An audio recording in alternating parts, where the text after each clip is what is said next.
Olá pessoal, como vocês estão? Estimo que bem. Imagino que todos aí estejam respeitando o período de quarentena e não só respeitando, intercedendo pela nossa nação, clamando ao nosso Deus para que esse momento passe, orando pelas pessoas que estão na linha de frente, os médicos, enfermeiros, agentes de saúde de todas as matizes, também orando pelos nossas autoridades instituídas para que tomem as medidas certas para que dentro em breve nós possamos tomar a rotina das nossas vidas, orando também pelo desenvolvimento de medicamentos e vacinas, algo que também seja um avanço proveitoso para o fim dessa pandemia. Não deixe de orar e clamar por essas coisas importantes. Vamos dar sequência à nossa aula de hermenêutica, nosso segundo encontro, e o meu objetivo é terminar o capítulo primeiro, falando um pouquinho, ou finalizando o trecho do livro que fala sobre a história da hermenêutica. Esse primeiro capítulo que nós estamos trabalhando, né, ele é bem denso, apesar de ser um livro curto, ele é bem denso, ele apresenta muitos dados e muita informação. O meu objetivo aqui, de repente, vai ser tentar deixar um pouco mais palatável essas informações, mas antes de fazê-lo, eu gostaria de aproveitar o momento para recomendar alguns livros. Por quê? Porque eu penso que para uma compreensão mais substancial, mais sólida do que é hermenêutica, é necessário um conhecimento de filosofia mais substancial. Éramos para ter no nosso curso Memorial de Teologia Básica um módulo sobre filosofia, mas entendemos, não fala alto não, mas a culpa é do pastor Carlos, mas nós entendemos que seria inviável ter isso durante um ano. Então nós decidimos retirar esse módulo, porque senão a gente não conseguiria cumprir um ano.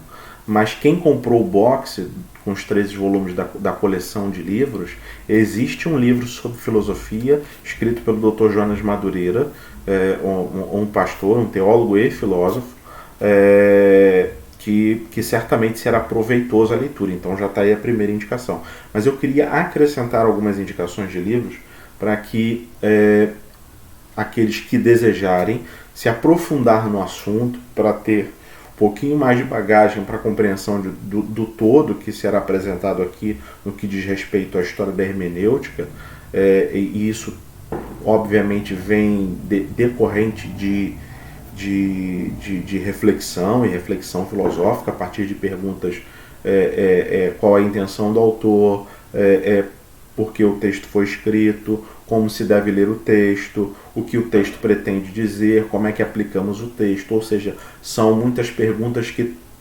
produzem muita reflexão, e a partir dessa reflexão se constroem métodos interpretativos.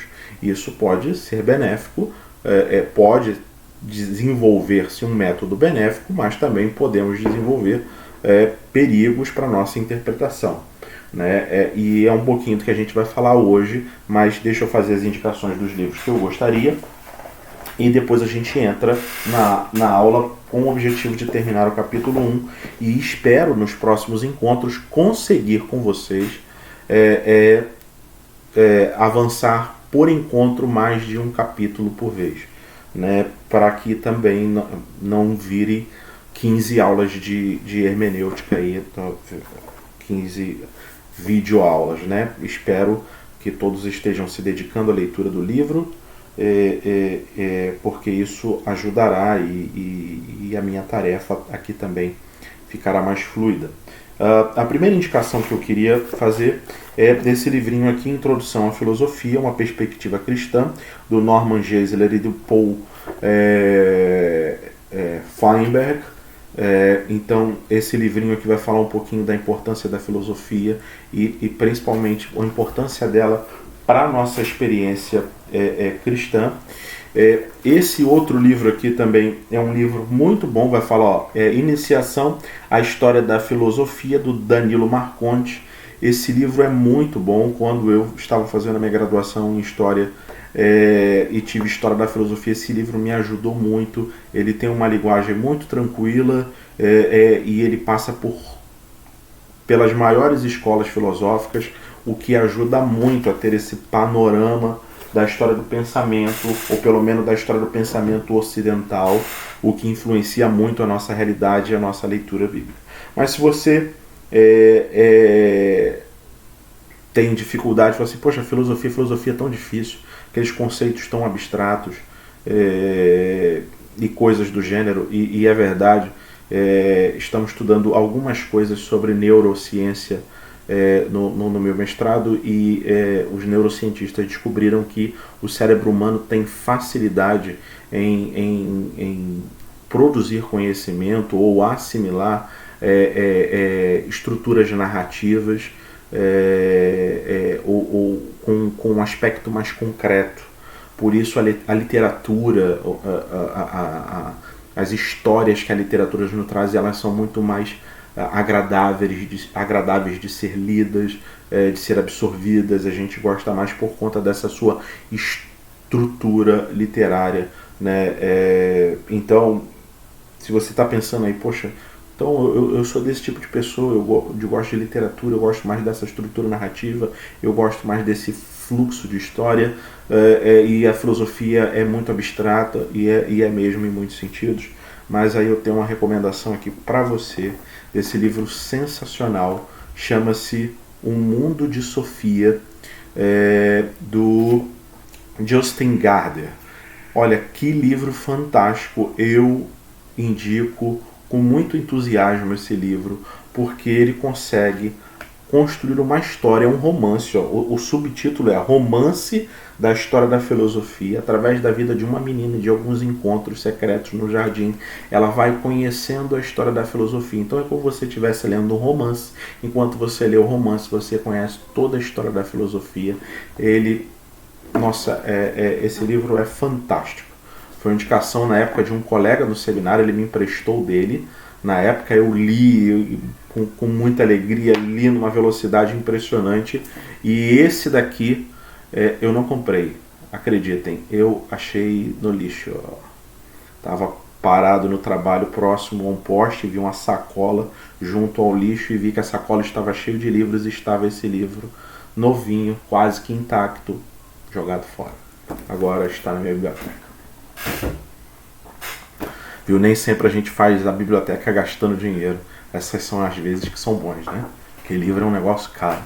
Mas vamos deixar esses assuntos para outro momento e vamos seguir. Eu preparei dentro do miolo do conteúdo só 2 slides para que a gente finalize e assim a gente dê continuidade ao nosso curso.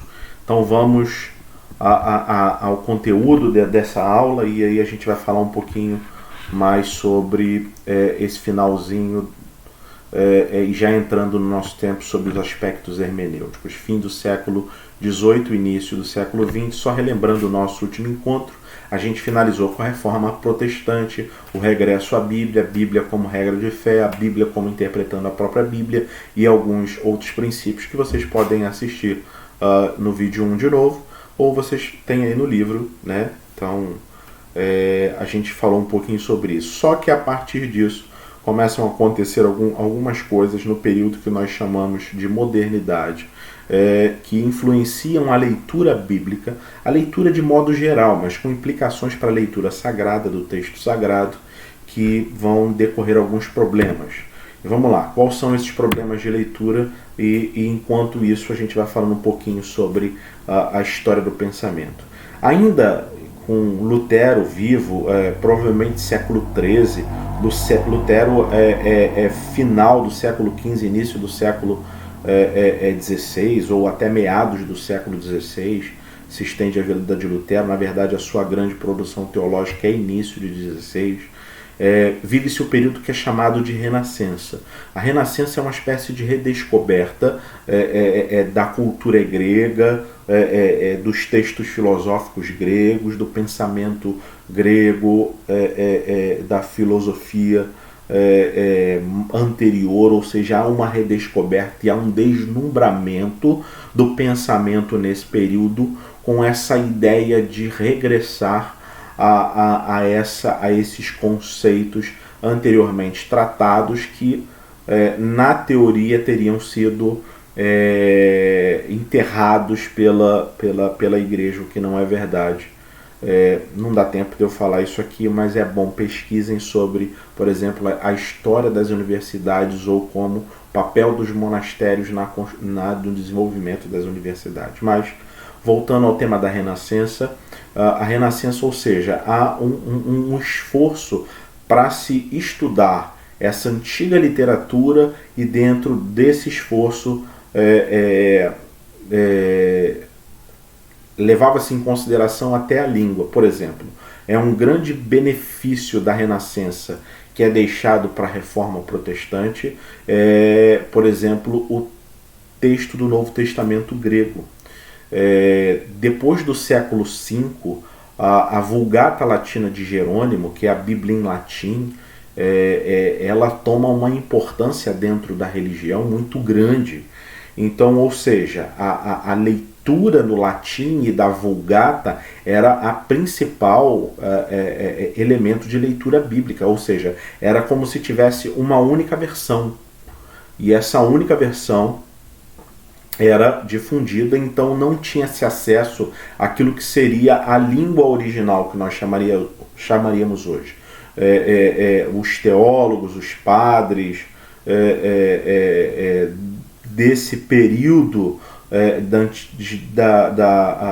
da início da Idade Média e fim da Idade Média, eles só lidavam basicamente com a Vulgata Latina e o texto dos pais da Igreja. No período da Renascença, por exemplo, há o esforço de Erasmo de Roterdã, que tem algumas desavenças com Lutero, contemporâneo de Lutero, mas Erasmo, por conta desse movimento da Renascença, ele retoma o estudo da língua grega, e, ou seja, resgata e traz uma tradução do Novo Testamento em grego. Lutero se vale muito disso para a sua tradução da Bíblia para o alemão.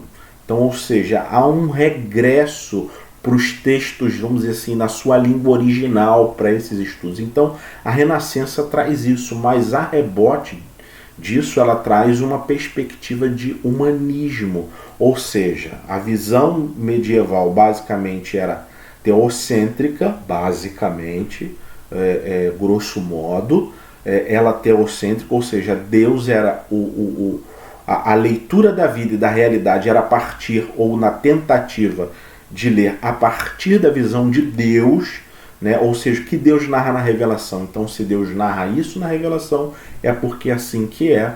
Lógico, há acertos e há erros, né? Mas a Renascença faz o seguinte: pega Deus do lugar de centralidade que ele ocupa, põe ele como um coadjuvante, põe o ser humano como a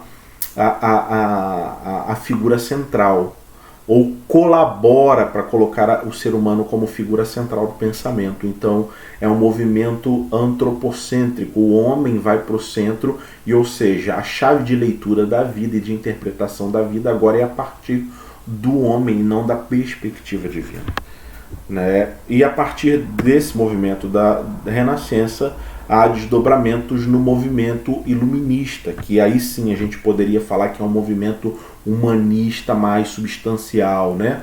A Renascença, talvez alguns não concordassem comigo com o fato de chamá-lo de movimento humanista, e não quis dizer nesse sentido lato. Meu objetivo era dizer que ele contribui para esse desenvolvimento. O movimento iluminista é um movimento que ele é fluxo do pensamento filosófico. Há alguns que originam esse movimento iluminista na pessoa de René Descartes, que é famoso pelo seu cogito ergo sum, creio, logo existo, ou seja, a base do pensamento agora não é mais a revelação que Deus dá, mas é a minha razão, o que me faz ter a certeza de que eu existo, o que me faz ter a certeza de que as coisas são de fato como são, qual é o crivo que as coisas passam para que eu chegue ao conhecimento da verdade, é a minha razão. Então eu descarto, de certa forma, a perspectiva divina e coloco sobre o ser humano e o seu esforço racional a leitura da realidade. Então o movimento iluminista é esse movimento de colocar a razão em primeiro lugar. E o movimento iluminista é um nome autodado porque eles, como eles rompem com a Idade Média, e eles se chamam de os iluminados porque a razão deles agora é livre e iluminam toda a realidade, e com isso tem a melhor interpretação do mundo, eles olham para a Idade Média e chamam de Idade das Trevas, que obviamente é um termo pejorativo. Se nós pensarmos em campo de pensamento, a Idade Média produziu muita coisa. E muita coisa do que experimentamos hoje é fruto de reflexão da Idade Média. Então é a maneira deles apresentarem a coisa. Decorrente do iluminismo, ou seja, desse aspecto racional que começa a ganhar volume com o tempo, vem o liberalismo teológico, e a principal figura do liberalismo teológico é o Frederick Daniel Schleiermacher. Ninguém sabe falar o nome desse camarada. Mas esse alemão, ele é o grande proponente do liberalismo teológico. E o que consiste o liberalismo teológico?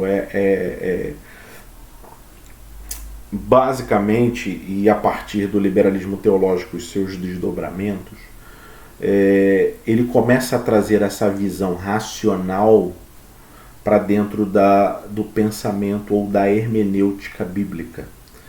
Vamos lá, deixa eu voltar um pouquinho no movimento iluminista. O movimento iluminista, ele produz o que vai ser depois tido como o conhecimento científico.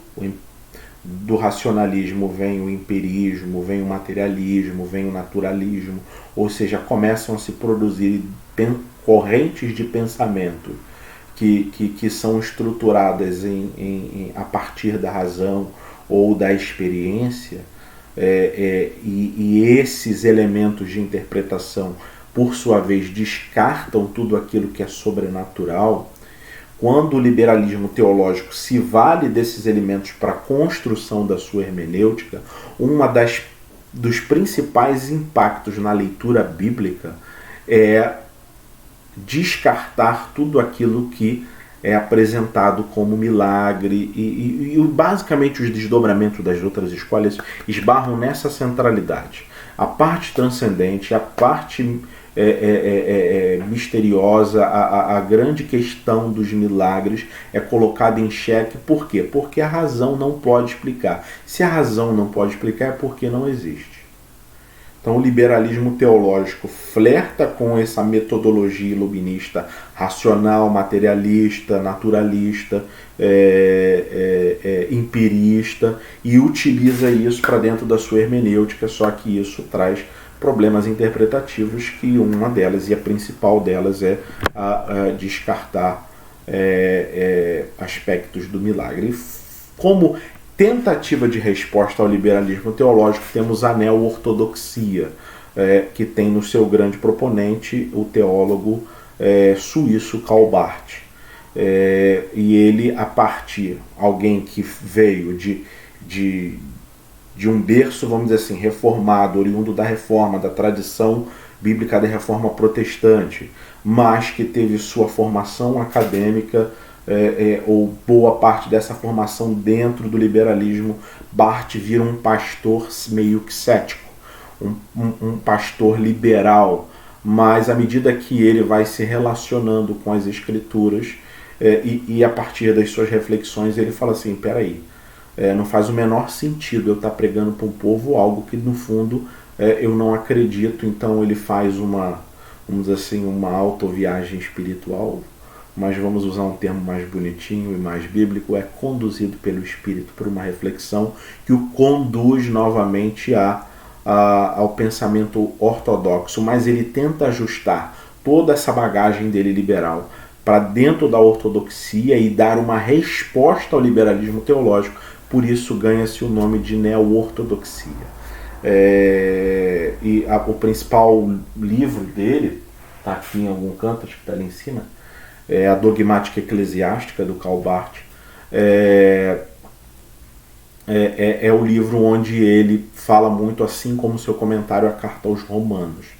Mas muito é dito de coisa boa sobre Karl Barth, muita coisa é rechaçada. Foi o principal teólogo do século XX, isso é inegociável. Mas para se fazer uma crítica é bom estudar ele de fato. Se alguém se interessa ou se interessar pelo assunto, existe um canal de YouTube, se eu não me engano, o nome do canal é Dr. Jean Haka, que é doutor em teologia e ele pesquisou tanto no mestrado quanto no doutorado Karl Barth. Então ele tem, se eu não me engano, 2 vídeos dedicados ao pensamento de Karl Barth. Obviamente ele tem muito mais conteúdo e conteúdo muito mais substancial para falar sobre Barth e a sua neo-ortodoxia do que eu tenho. Então, mas veja a neo-ortodoxia como uma tentativa de resposta ao liberalismo teológico. Mas há também nesse período aí, no século XX, uma hermenêutica existencialista, que essa hermenêutica existencialista, segundo o autor, deixa eu apresentar aqui para vocês a partir de Rudolf Bultmann, um alemão também, né? A Alemanha onde produziu a Reforma Protestante e também foi a que produziu o liberalismo teológico. Tem dessas coisas, né? A nossa experiência de vida. Mas Rudolf Bultmann é seu principal proponente e o que Bultmann propõe? Bom, como é que a gente lida? Também isso tudo para mim, desdobramentos do liberalismo teológico, desse rompimento com o transcendente, com o mistério, a tentativa de se explicar tudo a partir das bases racionais. Rudolf Bultmann vai propor uma hermenêutica existencialista. No que sentido? Ele faz uma proposta de desmitologizar a Bíblia, ou seja, as narrativas de milagres, de feitos extraordinários de Deus, eles são mitos. E o conceito de mito não é mentira, o mito é algo mentiroso. Não, é uma maneira daquela pessoa, daquele tempo, explicar um fenômeno que ela ainda não tinha elementos metodológicos, bagagem intelectual para poder explicar. Então, na hermenêutica existencialista, Jesus Cristo não ressuscitou. Ele até morreu, mas ele não ressuscitou.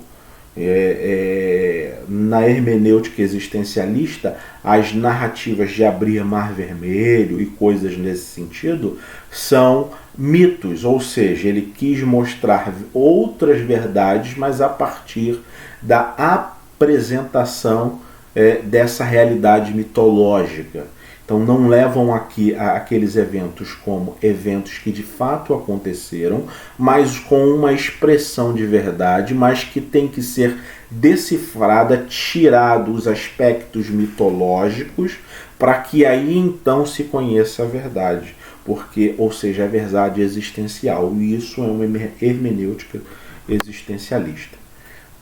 Bom, e aqui eu tento rapidamente passar esse período. E aí a gente segue para o final do século XX, início do XXI, que é o que nós estamos, características e impactos desse período. E aí vamos falar um pouquinho sobre pós-modernidade. Antes de eu percorrer todos os pontos que eu destaquei nesse slide, eu queria falar rapidamente sobre a pós-modernidade. Eu disse que um pouco depois da Reforma Protestante, início do período iluminista, pós-renascença, final do século XVII, início do século XVIII, até meados do século XX, nós chamamos esse período na história de modernidade. Essas definições de datação, elas são só a níveis de, como é que eu posso falar? de localização temporal. Porque, na verdade, não existe assim, olha, nesse dia, tal hora, nesse momento, mudou-se uma chave e o pensamento de toda a humanidade virou agora um pensamento moderno. Agora chegou determinado período do final do século XX, virou-se outra chave e agora começou-se o pensamento pós-moderno. Tanto que há autores que chamam o período que nós vivemos hoje de modernidade tardia, porque há entrelaçamentos com o pensamento moderno no momento pós-moderno. Há autores que vão chamar de hipermodernidade, Peter Berger chama assim, Bauman vai chamar de modernidade líquida. Então, os nomes variam, mas há conceitos importantes. Mas, voltando lá, qual é? O grande fundamento da modernidade, grosso modo, gente, lembre-se que eu estou só arranhando a superfície da coisa. Então, eu estou usando palavras às vezes que dão sentido de absoluto, mas não são. São só para apresentar um conceito, há muitas coisas por detrás disso. Mas a modernidade, como eu disse, basicamente repousa sobre a grande questão de que a razão responderá a todas as questões da humanidade. A razão é o elemento que a humanidade precisava e ela começa a partir dos seus movimentos desenvolver o pensamento em todas as áreas, não só na teologia, em todas as áreas.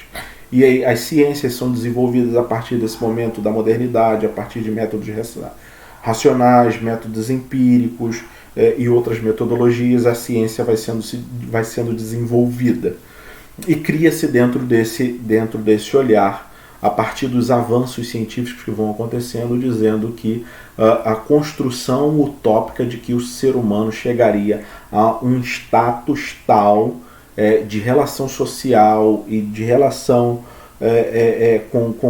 com a natureza, uma compreensão do todo tão significativa, que chegariam a uma sociedade ideal e utópica. Então todas as esperanças do melhoramento da realidade de vida do ser humano são depositadas nesse período da modernidade, nos desdobramentos da razão, nos desdobramentos da pesquisa científica, achando que com isso o ser humano será um ser humano melhor, será um ser humano bacana, e vamos ter uma sociedade mais igualitária, vamos ter coisas melhores para o mundo. E aí vem Primeira e Segunda Guerra Mundial, vem as grandes tragédias da vida, ou esses grandes eventos produzidos pelo homem e produzidos a partir do pensamento racional. Vem a eugenia, que é a tentativa de aprimoramento do homem, e Hitler usa isso na sua estrutura de rechaçar o judeu e promover uma raça ariana. Isso é a partir de um pensamento científico chamado eugenia. E pasmem, a eugenia é usada até hoje dentro da academia, só não dão esse nome, tá bom? Mas existe um artigo muito bom da PUC de São Paulo, chama, se eu não me engano, a História da Eugenia. É um artigo acadêmico, pesquisem, e eles vão demonstrar ao longo do artigo como os métodos científicos de desenvolvimento da genética têm por objetivo o desenvolvimento ou melhoramento do ser humano. E isso é um elemento eugênico. Só não dão esse nome porque tem essa ligação histórica com Hitler e os seus cientistas. Mas tá, voltando aqui à questão, quando tudo isso acontece, há uma frustração com a razão. Ou seja, a razão que traria para nós verdades absolutas e decorrente disso boas consequências para a experiência de vida, nós temos disso bombas atômicas. Nós temos disso milhões de mortos. Então há uma frustração muito grande com relação à razão e outras coisas, e a partir disso começa um fluxo dentro da humanidade, não de exclusão total da razão, não de exclusão total de métodos científicos e coisas afins, mas agora um olhar um pouco mais cético sobre essas questões. E a partir disso, aquilo que era verdade absoluta, que era a razão, começa a ser colocado em xeque, mas com isso coloca-se toda a verdade em xeque. Então disso decorre aquilo que eu apresentei aqui como o relativismo da verdade. Só que quando a gente pensa em hermenêutica bíblica, a gente tem que lembrar que nós estamos falando de verdades absolutas reveladas pelo próprio Deus. Então, a Bíblia continua apresentando não verdades absolutas, mas verdades relativas adaptáveis, vamos dizer isso. Mas vamos seguir aqui rapidinho para ficar dentro do meu tempo. A leitura certamente será bem proveitosa. Meu objetivo, como já disse, é só ajudar nessa leitura. Bom, decorrente disso vem o que o autor chama de colagem. É uma espécie de leitura bíblica a partir de recortes. É a construção de um mosaico teológico. Elementos vão sendo buscados de diversas maneiras e a partir disso se constrói a interpretação bíblica. Isso é diferente daquilo que eu falei no vídeo anterior sobre teologia sinfônica, porque as sinfonias são olhares diferentes, mas para produzir harmonia. O problema da colagem é que nessa colagem nós trazemos para dentro da teologia aspectos que estão claramente em choque, são diametralmente opostos. E isso, obviamente, ninguém pode ficar. Ou seja, o que é verdade? Ou seja, a colagem nada mais é do que um reflexo desse relativismo da verdade. A supervalorização dos pressupostos, que nada mais é de que não é possível fazer uma pesquisa, não é possível fazer uma análise de nada sem que nós estejamos carregados de pressupostos. E a partir disso também gera uma espécie de ceticismo interpretativo. Também uma outra suspeita com verdades absolutas. Percebam que as suas raízes estão muito enfincadas nesse conceito de relativização da verdade. Quando eu supervalorizo pressupostos, eu estou dizendo que os pressupostos são tais que por conta deles eu não consigo chegar a um conceito de verdade realmente definitivo, absoluto, que realmente que implique em toda a realidade da humanidade. Defesa do inclusivismo. Essa é uma realidade que é vivida muito hoje quando se pensa em hermenêutica a partir dessa defesa do inclusivismo. Se não há verdade, vamos dizer assim, tudo é possível, tudo é permissível. E ele até coloca aqui como um exemplo disso o conceito de salvação universal, de que todo mundo pode ser salvo. Ele cita o teólogo Rob Bell, um teólogo norte-americano, dizendo que é impossível um cristão que não considera a salvação universal como melhor saída. Sendo que quando a gente lê o texto sagrado, a gente vê Jesus falando mais sobre o inferno ou o juízo divino do que sobre o próprio céu.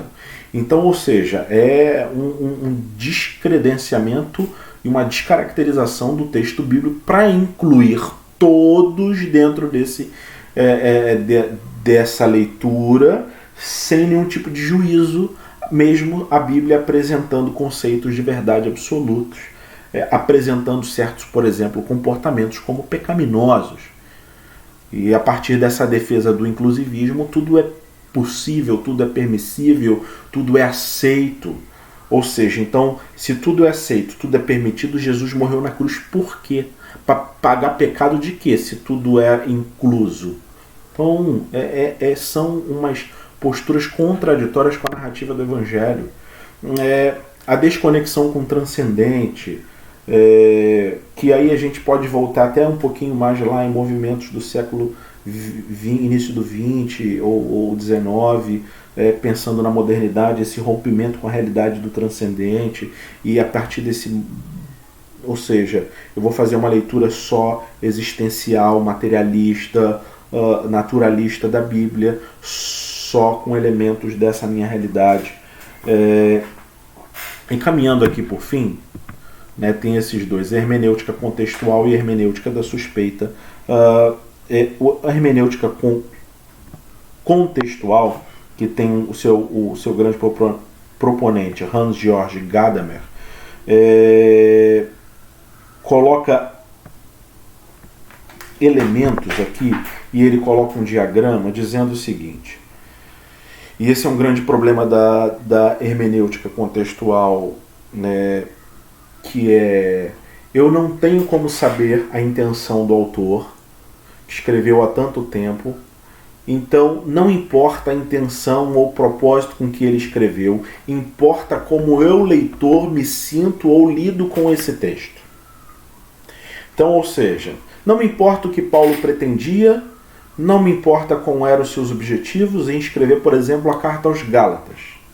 Importa como eu, Jonathan, lido a partir da minha realidade social, a partir da minha vivência do século XXI.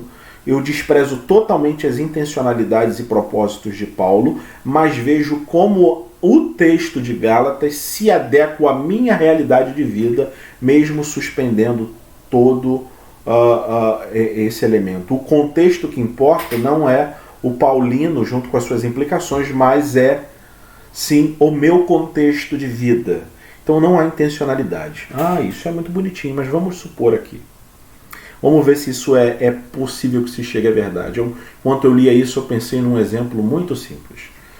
Vamos supor, eu estou só supondo, não vai ser a data do nosso vídeo, mas vamos supor, de repente eu até acerte na minha suposição, que no dia 5 de maio, às 20 horas, será o nosso encontro online, onde nós poderemos ter a nossa interação, a nossa percepção de como estamos lidando com o material, como é que foram as aulas e esse tipo de coisa. Aí eu, Jonathan, escrevo um texto com a intenção de comunicar a vocês a data e o horário do encontro e o propósito desse encontro. E aí eu escrevo, mando esse texto para vocês. Mas vocês são hermeneutas contextuais. Então vocês vão pegar o texto, encontro online dia 5/5 às 20 horas, sobre o assunto hermenêutica, sobre o livro Hermenêutica. E aí, qual é a intenção do Jonathan? Não importa. Mas ele não é o autor? Mas não me importa. Importa como eu lido com o texto e como o texto fala comigo. O texto fala comigo dessa determinada forma, então para mim eu não preciso ligar a internet dia 5 às 20 horas, porque isso não é importante para a minha realidade social e contextual. O que vai acontecer? Você não vai participar daquele encontro, porque o meu objetivo como autor do texto não foi levado em consideração por você, leitor, e os problemas, ao meu ver, já estão evidentes. Se eu não levo em consideração, obviamente, a intencionalidade divina, porque Deus inspirou os autores dos escritos sagrados, mas a intenção também do autor enquanto ser humano e suas intenções, porque quando a gente estudou bibliologia, a gente falou um pouquinho sobre conceitos de inspiração, que não é suspensão de consciência, mas os autores tinham intenção de falar às suas comunidades, mesmo que esse texto transcendesse aquele tempo, aquele período, se tornasse elementos de verdade absoluta para nós. Quando a gente joga isso de lado, a gente faz o que a gente quiser com o texto. E a hermenêutica da suspeita, que tem o seu grande proponente no filósofo francês Paul Ricoeur, ele afirma que os textos da religião usam uma máscara para ocultar outros interesses não declarados, embora impregnados do texto. Ou seja, há uma suspeita, uma desconfiança de que aquilo tem intencionalidade negativa agora. Existem na filosofia os mestres da suspeita. Vale a pena, pesquisem quem são os mestres da suspeita, da filosofia. E aí trazem essa hermenêutica de suspeita, de desconfiança, que é uma relativização da verdade. que é uma maneira de descartar a verdade. Então, gente boa, isso aí foi um pouquinho do nosso encontro. Já nesse finalzinho chegamos a quase 40 minutos de vídeo. Na verdade, vamos completar basicamente isso, mas eu espero que você tenha sido edificado. Eu tentei fazer meia hora e foi inviável, porque, como eu disse, o capítulo primeiro ele é bem denso, mesmo sendo um capítulo curto, né? Ele consegue abordar muito assunto que não dá pra gente explorar com tanta profundidade por conta do nosso tempo e do nosso propósito também. Nosso propósito é fomentar em vocês esse desejo pela pesquisa e o aprofundamento teológico. E eu espero que ele esteja sendo alcançado. Tá bom? Foi um prazer enorme estar com vocês, fazer parte da casa de vocês, porque eu penso que quando vocês clicam no vídeo, vocês estão dando acesso para que eu participe dessa experiência com vocês. Então que Deus abençoe a vida de vocês e seguimos em oração pelo regresso dos nossos encontros regulares, mas com proteção para todos. Deus abençoe a vida de todos vocês. Grande abraço.